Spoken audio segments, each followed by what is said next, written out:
Good afternoon, everybody. Good afternoon. Okay, so today in the press briefing, we are saying goodbye to two of our amazing interns. I think they're here somewhere. Ah, there they go. Kate Howell and Molly Feldman. They have been great additions to our team these past several months, and they are now going back to school, hopefully enjoying the holiday before you go back to school. But thank you so much for your hard work. And today we have a familiar face with us to talk about how the President's winter preparedness plan on COVID-19 increases as COVID-19 increases as the holiday, as we head into the holidays. And so Dr. Jha is here to talk about this plan and take some questions as well. Dr. Jha? Thank you, KJP. Good afternoon, everyone.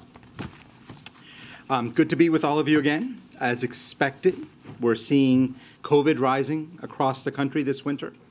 And while COVID isn't the disruptive force it once was, we are focused on ensuring that the U.S. is prepared for this winter, no matter what the virus throws at us. As you know, we have the tools, we have the infrastructure, and we have the know-how to manage this moment. And that means protecting people, preventing hospitalizations and deaths. And the key is this: we don't want this winter to look like last winter or the winter before. And our winter COVID-19 preparedness plan helps us do just that. So how do we do that? First, and you're not going to be surprised to hear me say this, the most important thing Americans can do is to go get their updated COVID-19 vaccine right away. Now, you heard this from Dr. Fauci just before Thanksgiving. You heard this from me. And I will repeat again, the updated COVID-19 vaccine is your best protection against the version of COVID we're fighting right now. Second, a critical component of our winter plan is making it even easier for Americans to access the tools that will protect them this holiday season: vaccines, tests, and treatments. So let's talk about tests. Today, we're opening up covidtest.gov for a limited time this winter to give Americans another easy option to access testing when there's a greater need, as there is right now. Starting today, each U.S. household can order up to 4 at-home tests free from covidtest.gov, with tests starting to ship as early as next week, the week of December 19th. And as we've said for months, we're operating in a resource-constrained environment in the absence of additional congressional funding for the nation's COVID response. And that means we've had to make some tough choices. Like in the summer, we were forced to suspend the covidtest.gov program so we could preserve our tests. Why did we want to preserve our tests? Because we knew there would be a moment later in the year when COVID cases would rise again. So we preserved the tests so we could have them on hand for exactly this moment. And if we don't get more funding, we won't be able to send more tests out to the American people. Next, we're standing ready to support states and communities with medical personnel, supplies, and other resources, as the President has been committed to doing since the first day he took office. Today, Secretary Becerra is sending out a letter to all governors underscoring that our partnership with state and local leaders has been essential to fighting this virus. But the Secretary also made clear we need them to step up right now to get ahead of this increase in COVID that we are seeing across the country.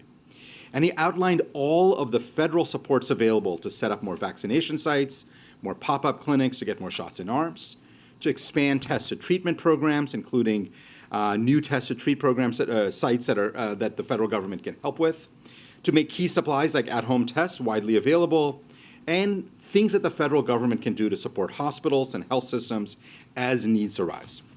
Because the bottom line is this: we're all in this together. Fourth, we are accelerating our efforts to protect the highest risk Americans, building on the considerable steps we have taken. Now, I want to remind everybody that more than 90% of COVID deaths in the U.S. have occurred in people 50 years of age or older. And in recent months, we've seen COVID deaths really concentrated among those 65 and above. And while we've seen many older Americans step up and get the updated COVID vaccine, there's still too many older Americans who have not gotten their immunity updated, who have not gotten themselves protected. Under half of nursing home residents have gotten their updated COVID vaccine. So we are working very closely with leadership of nursing homes across America, and we have asked them to step up to do more. We've developed a winter playbook for nursing homes and long-term care facilities to help them take action, to make it easier to get vaccines on site in nursing homes, to make sure that treatments are available on site in nursing homes, to improve indoor air quality, another strategy that can make a really big difference. And we are reaching out to governors where nursing home vaccination rates are low to offer personalized support. Now, before taking your questions, let me close with this. We don't want this winter to look like last winter or the winter before. And it doesn't have to. What's different is that we have an updated vaccine that targets a version of the virus we're fighting. But we need people to get that vaccine. It's free and widely available. What's different this winter compared to last winter is we have highly effective treatments that are widely available if people get sick. But obviously we need doctors to prescribe them. We need people to get them. This winter, we can keep people safe. We can prevent hospitalizations and deaths. We can minimize disruptions. The administration has been planning for this moment. We are doing our part. We're prepared. But the bottom line is we need other leaders to step up as well. Governors, mayors, people who have been terrific partners throughout this entire pandemic. But here's what I know. If every American does their part, if every American goes out and gets an updated vaccine, if every American gets treated who's eligible for treatment, we can have a very different winter ahead. And that is the goal of this effort. So with that, let me stop, take questions, and KJP, I'll turn it back to you. Thank you. Dr. Jha, moving out from the U.S. borders for just a second, certainly one of the risks that faces this nation is additional spread from a big outbreak in China. Can you give us a sense of whether the U.S. government was aware or made aware in advance that Paxlovid would be made available in China? And can you give us any sense of what talks are happening behind the scenes, to help get Western vaccines and medicines to that country? Yeah. So on the specific question of Paxlovid, the U.S. government was not involved in any way, and it was so really refer you to Pfizer, but we were not involved in that in any way, shape, or form. On the broader question you're raising, Jeff, what I would say is this: and since the beginning of this administration, the president has been very clear that we think it's really important for the world to benefit from the fruits of American scientific innovation. We have been the largest donor of vaccines in the world, almost 700 million doses, many bilateral, many through COVAX, and the president's been very clear. We stand ready to help any country that needs help in terms of vaccines, treatments, anything else. So that offer stands globally for any country that could benefit from it. Would it be fair to characterize this as the U.S. and other Western countries are encouraging China to import mRNA vaccines, but not necessarily with U.S. or strong U.S. involvement? Does that give them cover that they need? No, what I would say is we stand ready to help any country in the world with vaccines, treatments, anything else that we can be helpful with. We have been the biggest donor of vaccines, as I said, almost 700 million doses. And that stance of being helpful, being ready to help, continues and hasn't changed. Dr. Jha, looking at the most recent COVID numbers we have, it looks like COVID cases were up 45 or 50% week over week last week, but COVID deaths were up 60%. Why are COVID deaths spiking more dramatically than COVID cases are? Yeah, it's a good question. So some of that is, by the way, data irregularity. Just to be clear, the data is we're in a different place with data. We get data less often. So in general, we have seen COVID cases go up. We've seen hospitalizations go up. Deaths are just starting to rise. I do think that standard link we've seen between cases and deaths are going to be different because there's less testing. So it's going to be later to see cases go up. But so far, nationally, in our analysis of the data, death numbers are just beginning to rise. We obviously want to make sure that does not go any further. We know we can prevent nearly every death from COVID if people get their updated vaccines and people get treated. So we continue to press that message. And are you considering a return to other restrictions, masking on planes, vaccine requirements? Yeah, so I think we're in a very different place with this virus and where we were 2 years ago, where we were last year. What I would say is we now have the tools that we can manage our lives much more safely than we could a couple of years ago.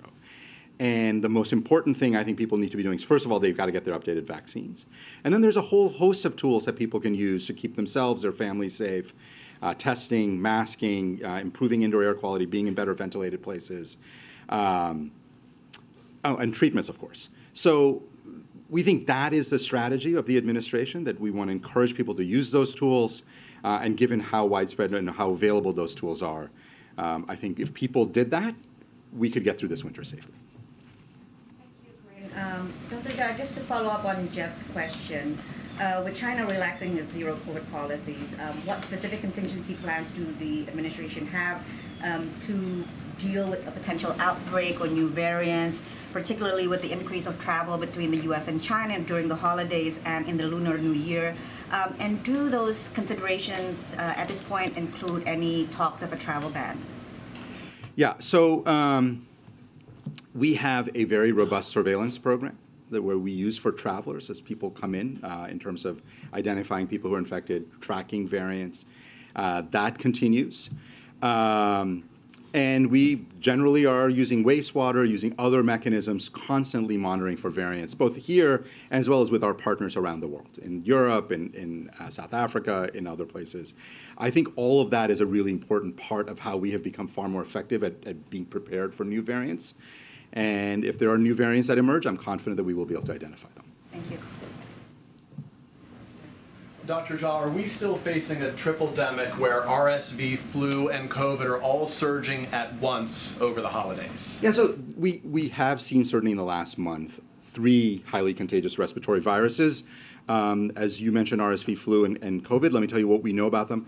RSV nationally looks like it has clearly peaked and is on its way down. There's still places that have very high levels of RSV. But nationally, there's no question in my mind RSV is heading down. You know, flu is rising in many parts of the country. We're probably the worst flu outbreak we've seen in a decade. And there are some places where flu may be peaking, but it's very early data.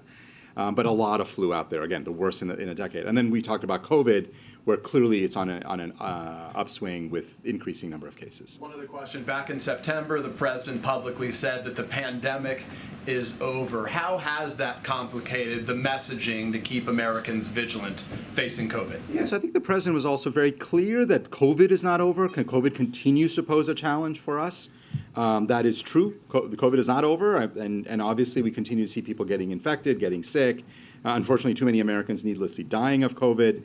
And so I think the president has been very clear on this, even since that day, about the importance of people getting vaccinated, people getting treated, and obviously I've been out here making that same message. 2 more. Go ahead, John. Dr. Jha, thank you. Two questions for you. One, are there particular hot spots right now you're concerned about when it comes to COVID rise? And then secondly, based on all 3 of the viruses you've been discussing, could you talk to us about the strain on the nation's hospitals?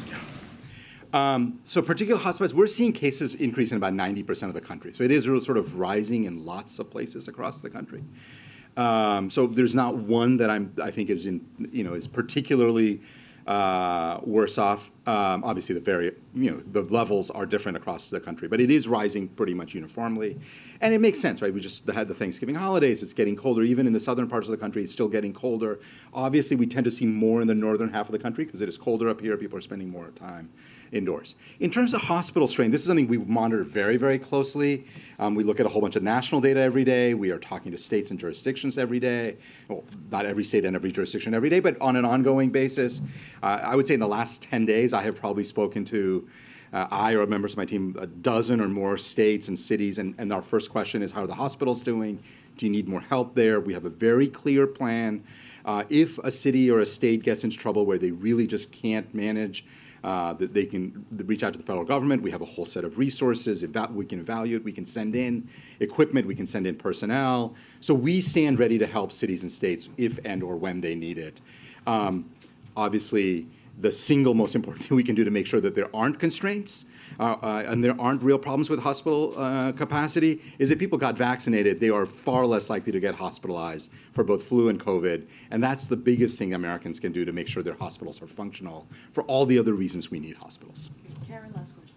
Are you concerned that Americans who are testing positive but doing so on at-home rapid tests aren't reporting that to government agencies, so the case counts right now might be dramatically lower than what we're actually seeing for spread across the country? Yeah, it's a really good question. What I would say is, first of all, I'm a huge fan of home tests. I think they're convenient, they're cheap, it's great. One of the problems of home tests, really the major problem, is that they don't often get reported. So we do have, through this NIH effort called MakeMyTestCount.gov, I think, that people can report their tests. But we have other mechanisms we use to monitor infection levels. So for instance, wastewater gives us very good insights into how much infection there is in a community. So we have seen case numbers often be lower than what you might expect if people were doing more PCR tests or more public health tests. But we're tracking infections through other mechanisms. And obviously we're tracking infections and hospitalizations so that gives us a very good sense of the burden of disease as well. The last point I will make is when people test at home, if they test positive, the first thought every single American should have is, am I eligible for treatment? The truth is, we have fantastic treatments. Anybody over the age of 50, anybody with chronic disease should get evaluated. Personally, as a physician, I think it's very clear to me that anybody in their 60s or above should be treated. Like, there should be a good reason not to treat somebody. And there's rarely a good reason, meaning most people should be getting treated right now. That is a message we've been delivering to doctors and nurses. That's a message we've been delivering to the American people. If you get a positive test at home, stay away from others so you don't infect them, and get evaluated to get treated. Ken, on the funding that is being used to purchase the new tests for this new round for people to get them sent to their houses, were there cuts to other COVID programs in order to pay for those tests? Yeah, so let me talk about how we're able to do this. So we paused the program, at the end of the summer because we wanted to make sure that we still had supply for a winter potential increase of cases in the winter.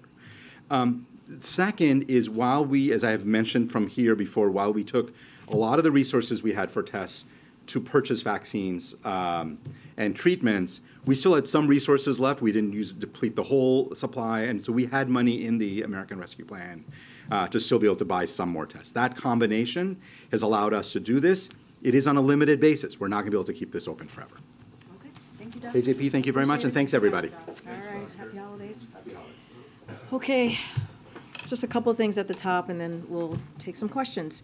So today is the final day of the U.S.-Africa Leaders Summit, a summit that has underscored the U.S. commitment to reinvigorating partnerships across the continent.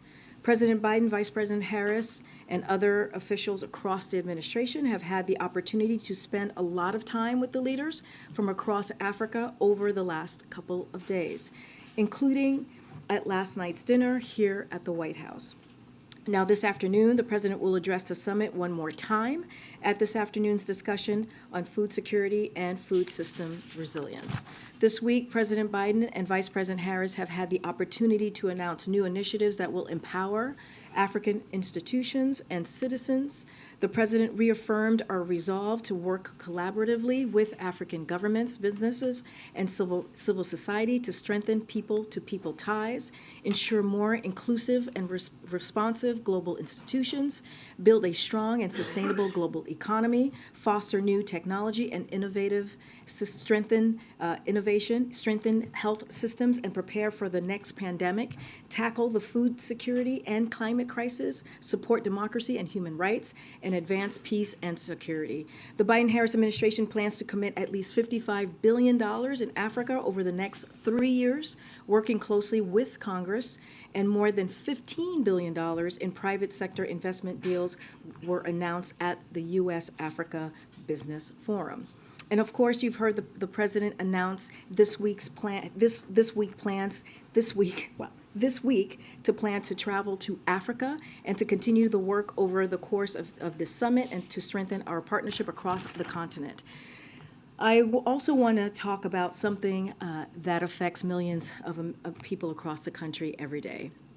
And with the holiday season upon us, and in the light of the tragic news about Twitch this week, we think it's important that we shed light on the resources available to any American dealing with mental health challenges or emotional distress. Tomorrow, said the second gentleman, Douglas Emhoff, and leaders from Department of Health and Human Services will visit a local 988 call center and meet with crisis counselors who are providing mental health and suicide prevention support to people from all backgrounds and walks of life. The 988 Suicide and Prevention Lifeline provides free, confidential, 24/7 support to Americans across the country experiencing suicidal crisis or severe emotional distress. Anyone, anywhere in the country can call or text 988 or chat 988lifeline.org to reach a live trained counselor. And thanks to the President, our administration has invested $432 million in getting the 988 Suicide and Crisis Lifeline up and running in communities across the country, an 18-fold increase in investment from the previous administration.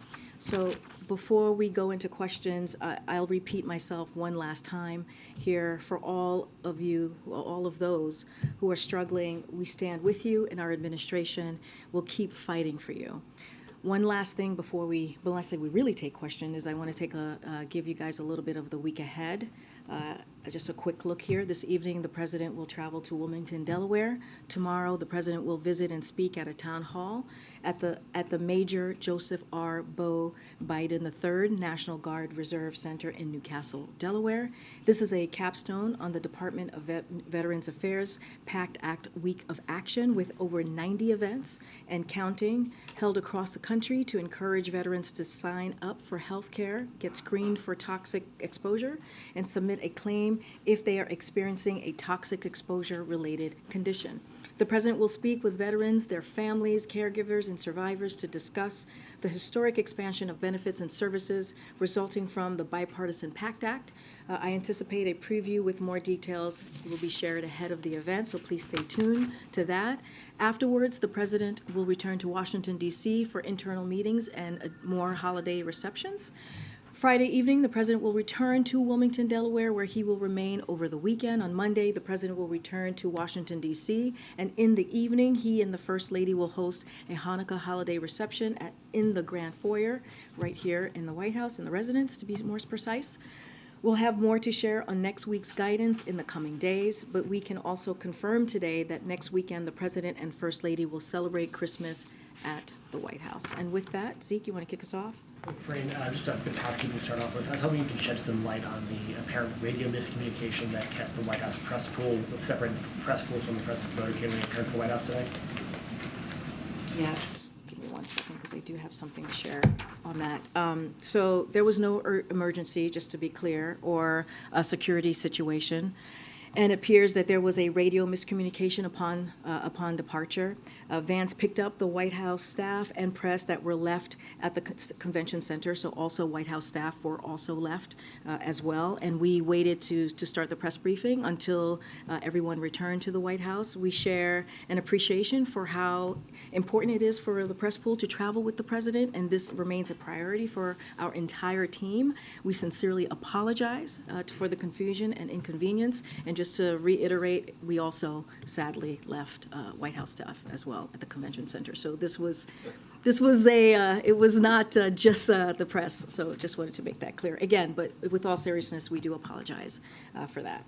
The President, in his remarks earlier, alluded to a trip to Africa himself. Do you have details on when he might go and where he might go? And I know that Jake spoke to this when he was here on Monday as well. Look, I don't have anything to share at this time. What I can say is, and this is basically what Jake said on Monday, is that the Vice President and a number of cabinet officials, they're all looking forward to visiting the African continent in 2023. Just don't have anything to preview at this time. And then, I'm sorry, I'm back on COVID. Something that Dr. Jha talked a lot about, the importance of Americans getting vaccinated. The latest CDC data shows that only about 14% of Americans have actually gotten the updated vaccines. Does the President believe that he or his administration bears some responsibility for not being able to convince the vast majority of Americans to get these updated shots that we heard from Dr. Jha are so important in this Well, season. let's not forget, Zeke, when the president walked into the administration, he put forth a comprehensive COVID vaccination plan that did not exist before he stepped into the administration. That helped get more than 200 million Americans across the country fully vaccinated, and also made sure that there was equity at the center of his plan. Look, we're in a different phase, as you've heard us say, in this pandemic, and we are going to encourage people to get that new vaccine. We have the tools. We have the tools that we know work when it comes to COVID, when it comes to this pandemic, and we're going to continue to let folks know to utilize those tools.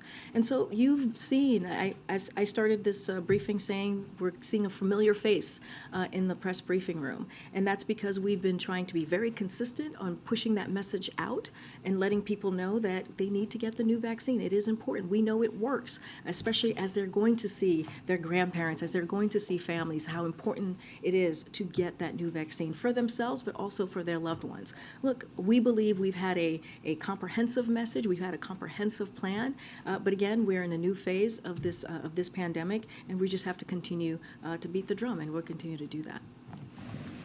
Thanks, Karine. On immigration, we've talked to so many Border Patrol agents and leaders who are just really worried and anxious about the possibility of Title 42 ending next week. Big picture, what is the administration doing right now to get ready for that? So a couple of things that I want to lay out, and I kind of laid this out before, but I want to reiterate it here, is that we're doing the work. We're going to do this in a safe and humane way, and we will have more to share on the proposed preparedness next week before the December 21st date. But look, we also need Congress to act. It is important that they deliver the resources we requested for the border security and management. They need to pass the comprehensive immigration reform that we have put forth. On day one, the president put forth a comprehensive reform plan that dealt with protecting for dreamers, cutting down the asylum buildup that we have been seeing, especially because of what the last administration did, and they completely gutted the system. And we know that this has been a multi-decade-long problem. We need to modernize the system, and this is something that the president has put forth, and we are looking for Congress to act. We are asking Congress to act. And so, but in the meantime, what we have been able to do is the president, as I've mentioned before, has secured historic funding. We have 23,000 border security agents at the border, and that is the most amount that we've ever had, and that's because of what the president has been able to do. And we have worked to launch a historic anti-smuggling operations that are taking thousands of smugglers off the streets. But look, the reality is we need Congress to take action. We need to do this in a bipartisan way, as we have done, as the president has been able to do more than 200 times during his administration. There's been some reporting out there that the administration is considering changes to the asylum policy, potentially making it so that only someone can only apply for asylum if they've already been denied from another country like Mexico. Is that true? Is the administration considering any changes to policy? So look, I know there's a lot of rumors out there about that, a lot of speculation. I don't have anything to announce at this time or from here at this time. What I would encourage people to do is to read the Department of Homeland Security. They put forth a 6-point plan on how they're going to move forward with dealing with the post-December 21st deadline when Title 42 indeed lifts, but don't have anything more to announce about any new plans from here. Okay. Thanks, Karine. DHS warned in a memo obtained by CNN this week that the end of Title 42 will, quote, likely increase migration flows immediately into the U.S. So I'm wondering, how many migrants are you expecting to try and cross into the U.S. through the southern border next week? And is the administration prepared for this anticipated surge? So look, we have an intensive all-of-government effort underway to prepare. as I was stating earlier when I was being asked a question by Mary, we'll have more to share ahead of the December 21st deadline. But in the meantime, DHS is surging resources to the border. As you've seen, as you're probably seeing in El Paso, I talked a little bit about this on Monday, where over the last 72 hours, they've moved thousands of individuals out of the city. They're doubling down on the anti-smuggling operations that the president launched months ago. They're also working with our international partners to discourage disorderly mass movements across the border. Moving forward, expect us to continue leaning in on our successful strategies like these and like our parole program for Venezuelan nationals, which has drastically reduced the number of Venezuelans attempting to enter unlawfully, and will continue to drive messaging in the region to counter disinformation from smugglers. So that's another thing that we have to keep an eye on, is how the misinformation that's going to be going out to smugglers in the next couple of days. And so we have to make sure we'll work together with all of you, our team will, to make sure that that doesn't happen, because that is one of the big issues that we're seeing when it comes to migrants trying to cross the border. Are you aware of this warning from DHS, and do you have an estimate of how many people you're expecting will try and cross the border when Title 42 Look, I goes away? don't have an estimate to share with you. What I can tell you is that the Department of Homeland Security has put out a 6-point plan. As you all know, my Secretary Mayorkas was at the border just recently to talk about this plan, put out a statement, and so we are focused. We are focused and we are prepared. We will have more to share in the next coming days on this piece. But again, we have done the work from this administration by securing record funding, and we are asking Congress to act. We are not asking for political stunts. We continue to see political stunts from many Republicans out there, and that's not how we're going to fix this issue. They want to secure the border. We've been doing that work on our own. And we're asking them to, hey, you know what? There's an immigration reform plan that the president put out on the first day. They should work with us and do this in a bipartisan way. And then in terms of the funding negotiations on Capitol Hill, we've seen this administration, this president at times play a more hands-on role, a more hands-off role in some negotiations, depending on the situation. What's the case with these negotiations? How involved has the president been? Which particular negotiations are you talking about? The spending bill. The omnibus bill, yes, more broadly. So look, we're encouraged by the bipartisanship that we're currently seeing to the progress that we're seeing in Congress from leaders and the progress that they're making. So it's a key step on the path to a full-year government funding bill that delivers for the American people. We're optimistic that members of both parties can build on this progress and produce a funding bill that can pass the House and Senate signed into law by the president. But to your question, though, look, the president has been very engaged. He's been talking to congressional members. He had the Big Four here not too long ago, and this was in the readout. This was the government funding was the main priority that they discussed. And we have our team here. We have Shalonda Young from OMB. I've mentioned this before, who's the director, who has been playing point on this, who knows how to work across the aisle and do things in a bipartisan way. And she is leading that effort, along with our Office of Leg Affairs, who have had multiple calls, multiple meetings in getting this done. Look, this was done in a bipartisan way last year, and we believe it can be done in a bipartisan way this year as well. Are you confident this one-week stopgap will pass? We have said, I said this earlier, if Congress needs a little bit more time to get this done, they should take that time, but we believe there's enough time to get the omnibus done. And so we are encouraged by what we're seeing in that progress, and we believe that it can get done in time. Did I just, okay. Thanks, Karine. The president mentioned in his statement yesterday about the Sandy Hook killings, the anniversary, again, his push for an assault weapons ban, and also talked about moral guilt in not having done more over the last 10 years. There's only a couple weeks left in the lame duck. Can you give us an update on just what the next steps are that he sees for this White House, for this administration, in getting that assault weapons ban passed? So look, we have been in close touch with Senate leadership on this. As you've just mentioned, this is a priority for this president. It has been for some time. He was a leader on this during his Senate days and also as vice president. And so he's going to continue to push for this. Whether this happens in the next couple of weeks or it happens in the next several months, he is going to really work hard to get this done.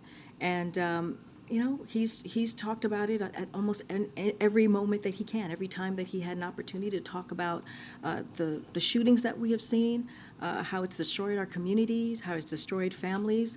He's going to continue to lift that up to the American people. Again, we're going to have those conversations with Senate leadership. We have been the last couple of days. Don't have a timeline for you. This is indeed a priority for this president and his administration. We have seen the work that he's done this first year and a half. He did the most executive actions on gun violence than any other president, and so clearly this is a priority for this president. Beyond him speaking about it, is it really that? Is the strategy basically to use the bully pulpit, or are there other steps? That's an important strategy. I mean, right? The president has one of the most powerful bully pulpits in the country, in the world even, right? And so we have seen him use it in an effective way to get historic pieces of legislation done. And so he's going to continue to do that. But we're also having conversations with Senate leadership. That will not stop or end when it comes to this issue. Okay. Thanks, Karine. Just before you came out, the president had authorized the release of documents related to John F. Kennedy's assassination. And since you've been at the podium, the National Archives has started posting those documents.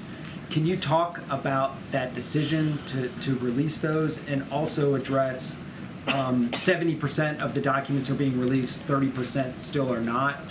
What is taking so long in the other 30%, given it's been 50 years? So look, as you know, this has been a commitment of this president, right? The president's actions have led to public release of over 14,000 records, including approximately 12,000 today, just to give everyone specifics here. As a result, we're talking about 97% of the collection is now available to the public. This reflects, again, the president's commitment to making these records available to the public to the greatest extent possible, consistent with national security. So this is a commitment that the president has been making for some time, or made some time ago. President Biden believes all information related to President Kennedy's assassination should be released to the greatest extent possible, consistent with, again, national security. That's why he directed the acting archivist to conduct a supplementary 6-month review of a subset of the remaining redacted records to ensure they are disclosed to the greatest extent possible. He also directed all remaining redacted information to be disclosed to the public when the basis for the continued restriction of that information no longer outweighs the public interest. So obviously there's a national security component here, but he is committed to getting that information out, and right now we're seeing more than 97% of the collection that's out there for folks to review. Thank you, Karine. I have 2 questions for you. Congressman Cohen and Wilson from the Helsinki Commission introduced a resolution urging President Biden to take steps to suspend or terminate Russia's rights and privileges at the UN Security Council. Does the president support this effort? What steps he can take? Is this goal achievable? Yes, we do support. We do support that effort. Can you say the question one more time? I just want to make sure. The resolution says that the president urges the president to take steps to suspend or terminate Russia's rights in the UN Security Council. UN Security Council, got it. So, look, Russia's conduct in Ukraine is a violation of the UN charter and is an affront to the core mandate of the Security Council, and we see it as outrageous for a permanent member of the UN Security Council to be violating the charter and waging such a brutal war on Ukraine, including by trying to inflict such widespread human suffering and targeting critical infrastructure. So we successfully led a vote in the UN General Assembly to suspend Russia from the UN Human Rights Council, and we have worked to prevent Russia from taking leadership positions elsewhere in the UN system. So we've been very consistent on this. If there were a path to suspend Russia from the UN Security Council, we would pursue it immediately. Unfortunately, we don't see the UN rules changing, and so we are focused on continuing to take actions to isolate Russia, including in international organizations, and hold Russia accountable, including through sanctions and enforcement actions we announced today, as you saw. I have a follow-up on Patriots for Ukraine also. Since there was no announcement on this yet, I would like to ask if the president is even considering sending patriots to Ukraine, and what's the White House's response to warnings coming from the Kremlin about possible consequences if the U.S. sends patriots to Ukraine? So first, let me take your last question first. Look, the only provocative moves are being made by Russia, and Russia is the aggressor here, and we should never forget that. We should never forget who actually started this war, and it was Russia. So that's point one. Point two, the United States is not now, nor has it been at war with Russia. This is responding to what we've heard from Russia this past 24 hours. We've been doing exactly what President Biden told President Putin we would do 1 year ago if Russia attacked Ukraine, providing security assistance to help Ukraine defend itself. That's what you have been seeing from this administration, from this White House.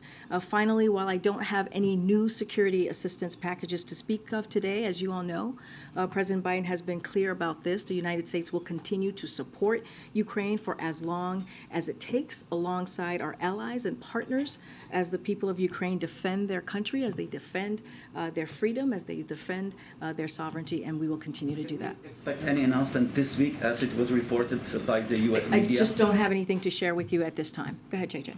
I'm wondering if the White House has any reaction on two bills that moved through the U.S. Senate. One is on TikTok. The Senate voted to ban TikTok from all government-issued phones. Let's start with that one. Does the White House have feelings on that bill? So, as I've said before, want to be very careful on commenting on any specific legislation at this time. So, we'd refer you to Congress on the next steps. We don't get involved in the process as we've done in the past. But look, just more broadly, there are a range of tech applications and products that are not allowed to be used on the White House and other federal government work equipment for security reasons, including TikTok. We will not go into any further details about security policies that we have here, but I'm not going to get into the process. I know that this just happened, so we're going to let Congress move forward with their process on this. Position on that one. What about the Senate bill that would essentially halt Huawei's access to U.S. banks? The Senate Majority Leader Chuck Schumer is one of the sponsors of that bill. Does the White House have a position on that one? No, don't have a position on that one at this time from here. Go ahead. Thanks. Americans clearly divided about immigration.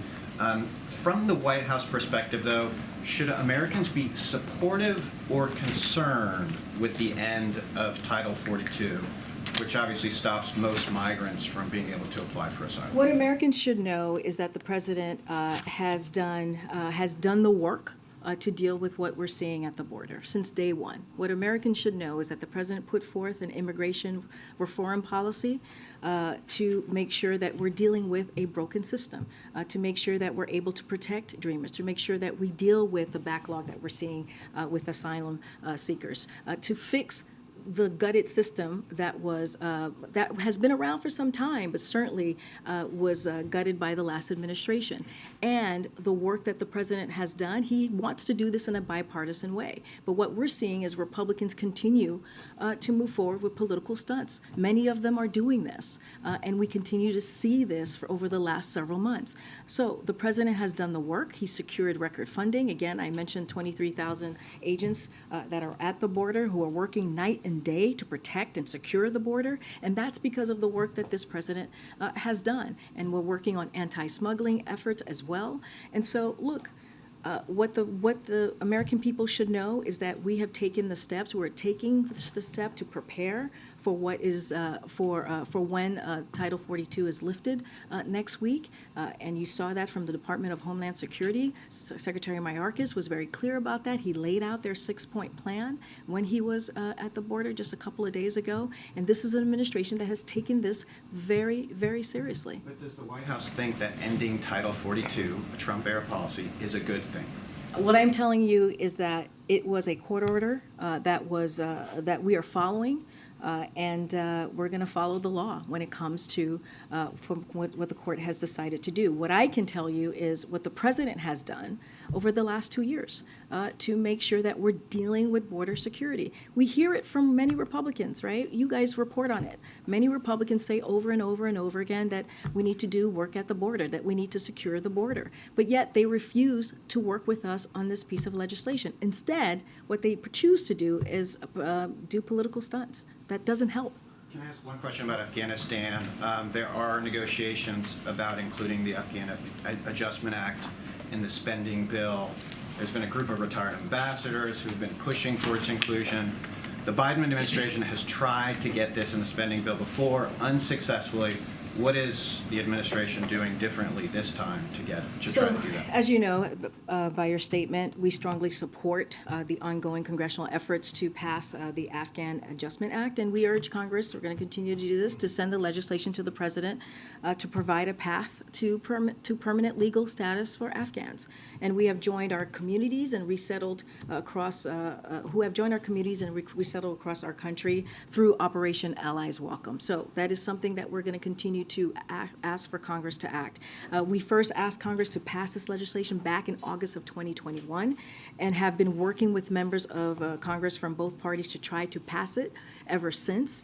And we know that there is a bipartisan support for this bill and that negotiations in the Senate are ongoing. It's important to take care of our Afghan allies who took care of us during the 20 years of this of the years that U.S. was at war in Afghanistan. So we take this very seriously. We strongly support it. We're going to continue to have conversations with members of Congress and continue to urge them to get this done. Karine, pull us to gather a few minutes for the president's departure. You take one or two more? I'll take one or two more. I'll take one from the back that I haven't taken one. Go ahead. Thanks, Karine. Jake Sullivan was in here on Monday and said an engagement with Russian counterparts was planned for this week on the Paul Whelan case. Do you have any updates on that, or can you say whether that happened? So, as you know, we want to be really mindful of any conversations that we have as we're talking about negotiations. So we're not going to, speak about that in public. I don't have anything to share, but so that you know, and we've said this before, and Jake has been very clear. The president has been very clear. We take this when Americans are wrongfully detained or held hostage. We take that very seriously, and we are going to do everything that we can to bring Paul Whelan home. That is a priority, but certainly we're not going to talk about steps or any conversations in public because we want to make sure that we get this done. And just one other question. Can you give us an update on Mayor Garcetti's nomination as ambassador to India? Does the president need to resubmit his name to the new Congress? Where are you guys at with that? So look, as you know, this is a priority and continues to be a priority for us. Mayor Garcetti is well qualified to serve in this vital role. The Senate Foreign Relations Committee, as you know, voted Mayor Garcetti out of committee unanimously after reviewing this matter thoroughly. And we're hopeful that full Senate will confirm him promptly. And so we're going to continue to support him. Okay, go ahead, Emily. Thanks, Karine. I have some follow-ups on Title 42. I know you said you guys are hopeful that the omnibus gets passed, but what kind of preparations are being done in case it doesn't and communities do get overwhelmed and need some resources? And also, does the administration fear that the end of Title 42 will lead to a spike in COVID cases in the country? So let me just talk a little bit about there's $3 billion for border funding. So a couple of things, again, if Republicans are serious about this, we put forth some $3 billion plan that we are asking for Congress to support. Here's what it would do. It would ensure that the men and women of the Department of Homeland Security have the resources they need to secure our border and build a safe, orderly, and humane immigration system. The funding will integrate surveillance towers, inspect technology, Border Patrol rotary wing aircraft and helicopter aircraft sensor upgrades, tactical maritime surveillance system, and also law enforcement radios, faster asylum claim processing, and so much more. So we believe it's incredibly important to get that done as well. But to your question about the winter surge, how Dr. Jha was talking about this from the podium, look, because of the president's work and what he's been able to do throughout his administration, the American people have tools. We know what works, and to protect themselves from COVID, and we continue to encourage them to use the tools as we always have. have. Now, on Title 42, we are required by the court to lift Title 42, and we plan to comply with that order. And so, but Title 42 or not, every individual encountered at the border is screened and processed by Border Patrol agents before they are placed in removal proceedings. And like I've said a couple times already, you know, Department of Health, Homeland Security has been on top of this. We are prepared. We are ready to do this in a humane way and in a safe way. And so it is something that the president has been working on since day one of his administration. That's great. All right. Thanks, everybody. Thanks, everybody. Do you have time for one more, Karine? Gotta go. Thanks, everybody.